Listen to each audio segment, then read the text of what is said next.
ओम नमः शिवाय गुरवे सच्चिदानंदमूर्तये निष्प्रपंचाय शांताय निरालंबाय तेजसे। हरिओम प्रभु जी, आज के इस अध्यात्म परिषद में आप सबका स्वागत है। आज का प्रश्न भावनगर से विनोभाई मजीठिया जी का है।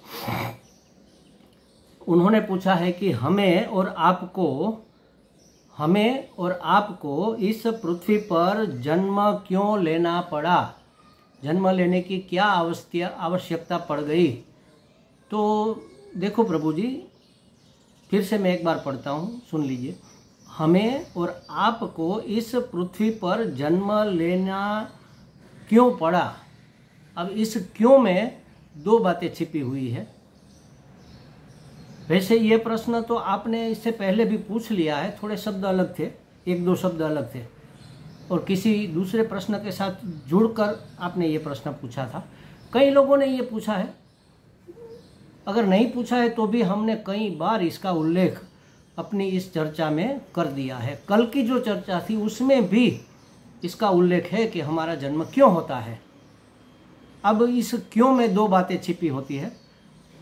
हमें और आपको माने सबको, हम सबको इस पृथ्वी पर या तो कहीं पर भी इस पृथ्वी पर, चाहे कोई और पृथ्वी पर, सबको जन्म क्यों लेना पड़ता है। क्यों में दो बातें छिपी है। एक तो कारण क्या है, जन्म लेने का कारण क्या है, जिसके कार्य स्वरूप हम यह शरीर धारण करते हैं, चाहे वह मनुष्य का हो, पशु पक्षी का हो, पेड़ पौधे का हो, चींटी वींटी चींटा का हो, जिस किसी का भी हो। जन्म लेकर ये शरीर धारण करना कार्य माने तो उस कार्य का कारण क्या है, किस कारण से हमें यह शरीर मिलता है। और दूसरा क्यों का अर्थ है किस प्रयोजन से हमें यह शरीर दिया जाता है, यह जन्म मिलता है। तो क्या कारण है और क्या प्रयोजन है। प्रयोजन माने आशय, भगवान ने हमें जन्म दिया तो उसके पीछे उसका क्या आशय था। ये प्रयोजन हर एक जन्म में होता है। जो भोग योनि है उसमें प्रयोजन ये होता है। भोग कारण तीन प्रकार के हैं, देख लो। पहले तो कारण देख लेते, फिर प्रयोजन देखेंगे। कारण, तीन कारण से हमें यह जन्म मिलता है। यह जन्म माने इस जगह ऐसा जन्म, ऐसी परिस्थिति में, ये तीन बातें इफेक्ट करती है। पहला सबसे मुख्य कारण जो सब बताते हैं और वही मुख्य कारण है, हमें अपने कर्मों का फल भोगना है। शुभ कर्मों का फल सुख भोगना है, दुष्कर्मों का माने अशुभ कर्मों का फल दुख हमें भोगना है। हमारा कमाया हुआ हमें भोगना है। पूर्व के जन्मों में हमने जैसे कर्म किए हैं उस कर्मों के फल उसी जन्म में मिलना, जिस कर्म का संभव नहीं हुआ उसको आगे खींचा जाता है और आगे के जन्म में उसको भोगना पड़ता है। जैसे हर एक बीज तुरंत नहीं उग जाता। जैसे मूंग का दाना है तुरंत उग जाएगा, आज हमने बो दिया, कल उसमें अंकुर निकल आएंगे। लेकिन आम की गुठली एक दिन में नहीं उगती, समय लेती है। कोई बीज ऐसा होता है कि बहुत लंबा समय भी ले लेता है। तो ऐसे कर्म जिसकी थोड़ी खोल सख्त हो उसमें अंकुरित निकलने में टाइम लगता है। तो ऐसे कर्म जो हमारे संचित में पड़े हुए हैं, जमा पड़े हुए हैं, ढेरों सारे कर्म जमा पड़े हैं, उसमें से अंकुरित होने को जो तत्पर हो गए, जिसकी खोल अभी गल गई, उसको प्रारब्ध कर्म कहते हैं। वह प्रारब्ध बनते हैं और उस प्रारब्ध के अनुसार हमें इस जीवन में सुख दुख मिलते हैं, अनुकूल प्रतिकूल परिस्थितियां मिलती है। एक कारण हुआ हमें कर्मों का फल भोगने के लिए। हम क्यों का कारण रूप से चर्चा कर रहे हैं। हमें यह जन्म क्यों मिला, क्या कारण है। कारण यही है कि हमें अपने कर्मों का फल भोगना है। दूसरा कारण, इसी वातावरण में, इसी जगह में क्यों मिला। क्यों, उसके पीछे दो कारण है। एक तो हमारे ऋणानुबंध, जहाँ हमें अपने ऋण को लेना है या देना है। ऋण माने कर्जा।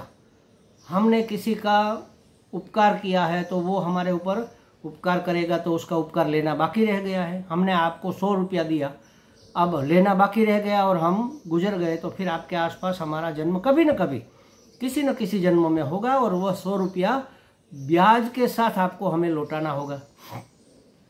तो ये ऋण से हमने लिया है तो हमें देना होगा, आपने लिया है तो आपको देना होगा। जो भी लिया दिया है, सिर्फ धन की बात नहीं है, सहायता दी है, सहानुभूति दी है, प्रसन्नता दी है, जो भी बिना किसी वजह से दिया, तो उस ऋण से बंधे हुए हम होते हैं। उस ऋण से उऋण होने के लिए हमें ऐसे परिवार में, ऐसे समाज में हमारा जन्म होता है। देखो, बहुत अच्छे घर के लड़के भी इतने नालायक निकल जाते हैं कि उसके माँ बाप को वृद्धाश्रम में डाल देते हैं, और कई ऐसे घर हैं कि उसके बच्चे आज कलयुग में भी श्रवण जैसे निकल आते हैं। तो ये उसका ऋण है पूर्व जन्म का। तो उस ऋण का भुगतान करने के लिए जन्म मिलता है। कर्मों का फल ही है वैसे तो वो, लेकिन उसका एक पेटा विभाग कर लेते हैं तो वो ऋण होने के लिए। और तीसरा, हमारी कामना। हमने इस जन्म में कई कामनाएं सजा रखी, भगवान हमें ये मिल जाए तो बहुत बड़ा मज़ा आ जाए, हमें वो मिल जाए तो बड़ा अच्छा रहेगा, हमें तो ये चाहिए, हमें तो वह चाहिए। हमारे अंदर एक पंछी बोलता रहता है, चाहिए चाहिए चाहिए चाहिए।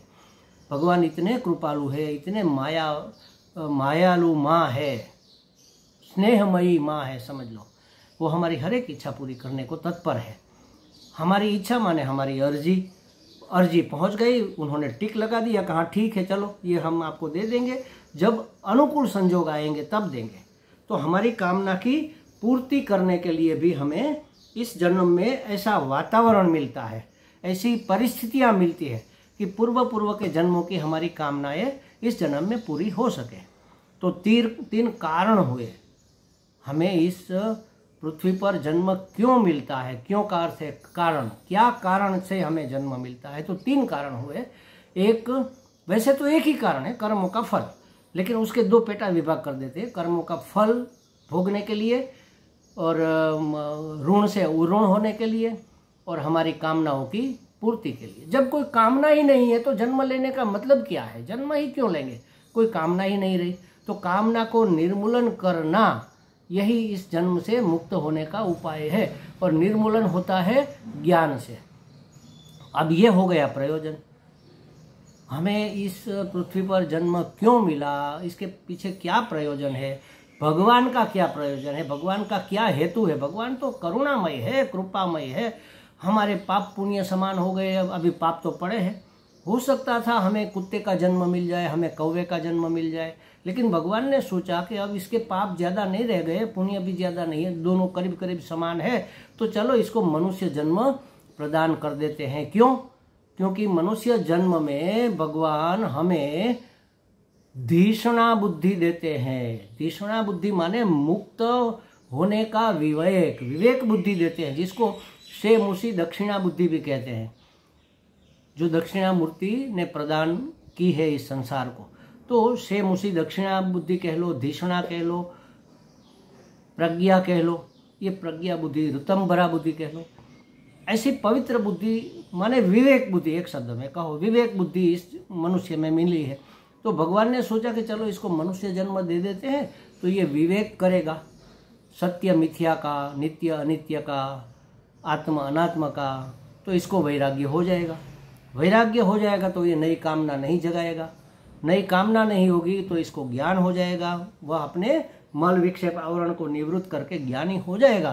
तो ज्ञान उसके जमा पड़े हुए बाकी के सभी कर्मों को भस्मसात कुरुते, तथा गीता जी में भगवान ने कहा जैसे घास के ढेर में कोई चिंगारी लगा दे तो वह एक क्षण में बबक बबक कर जलने लगता है और जलकर भस्म का ढेर भस्म हो जाता है।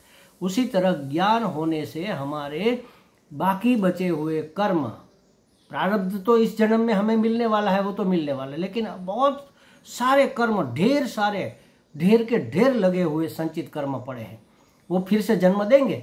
लेकिन हमने ज्ञान प्राप्त कर लिया, हम ज्ञानी हो गए तो वह कर्म जलकर भस्म हो जाएगा। हमारी कामना नहीं रहेगी, तो हमें इस संसार चक्र से मुक्ति मिल जाएगी। इस संसार चक्र से मुक्त होने के भगवान देखते मेरा बेटा फिर से जन्मता है, फिर से मरता है, सुख दुख भोगता है, अरे रे अब कैसे इसको इस गंदगी से निकालूं, कैसे निकालूं, कैसे निकालूं, कैसे निकालूं। तो एक आलम्बन दे दिया हमें धिषणा बुद्धि का कि लो ये विवेक बुद्धि हम तुम्हें देते हैं इस जन्म में, मनुष्य जन्म में। और भगवान खुश हो गए कि चलो इसको विवेक बुद्धि दे दी है तो अब ये ज्ञान प्राप्त करके मुक्त हो जाएगा। लेकिन हम इतने बेवकूफ़ कि उसका उपयोग ही नहीं करते और फिर से पशुवत जीवन जीते। पशुवत जीवन जीने का मतलब यही है कि हम अपनी विवेक बुद्धि का उपयोग नहीं करते जो हमें मिली है। विवेक बुद्धि निकाल दो तो मनुष्य और पशु में कोई फर्क नहीं रह जाता। आहार निद्रा भय मैथुन च, ये तो सब प्राणियों में समान रूप से प्राप्त है। भोग हर एक योनि में प्राप्त है। मनुष्य से ज्यादा तो पशु योनि में, पक्षी योनि में भोग प्राप्त है और उच्छृंखल भोग प्राप्त है, कोई बंधन नहीं है वहां पर।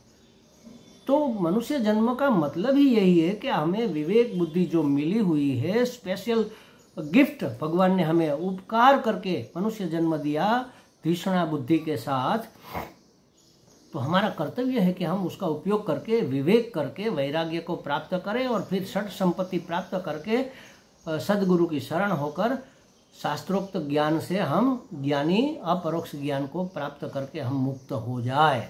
माने हमारे ढेर सारे पड़े हुए कर्मों को जलाकर खाक कर दे और इस संसार चक्र में बार बार पीसने से बच जाए।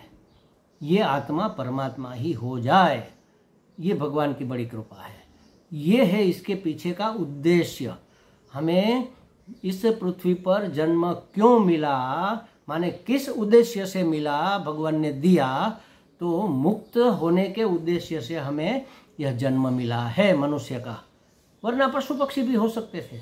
और क्यों मिला माने मिलने का कारण क्या है, तो ये मुख्य कारण है उसका हमारी कामना, हमारी वासना, हमारे ऋणानुबंध और हमारे कर्मों का फल भोगना।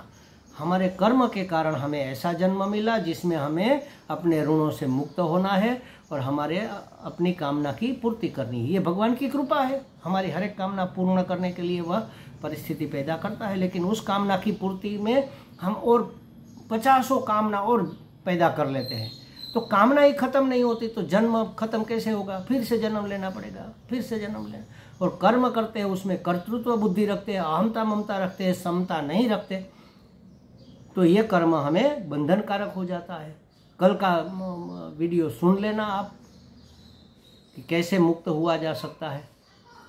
उसमें बताया गया है कर्म करेंगे हम कर्तृत्व भोक्तृत्व और राग द्वेष से रहित होकर करेंगे। हो रहा है, हम तो निमित्त बन रहे हैं बस। तो फिर ईश्वर की योजना के अनुसार सब चलता रहेगा। न उद्धव से हमें कुछ लेना, न माधव को हमें कुछ देना। हमारे हिस्से में जो भूमिका आई है उसको निभाते जाना है, बस जो कर्तव्य है उसको करते जाना है। मैं करता हूँ, मैंने किया, ये भाव हमें छोड़ देना है। तो फिर कामना नहीं रहेगी, तो फिर पुनर्जन्म लेने का कोई कारण ही नहीं रहेगा। तो किस कारण से और किस उद्देश्य से हमें यह मनुष्य जन्म मिला है, इसकी ये चर्चा के बाद हमें लगता है कि वीनू भाई जी को कुछ स्पष्टता हो गई होगी। हरि ही ओम।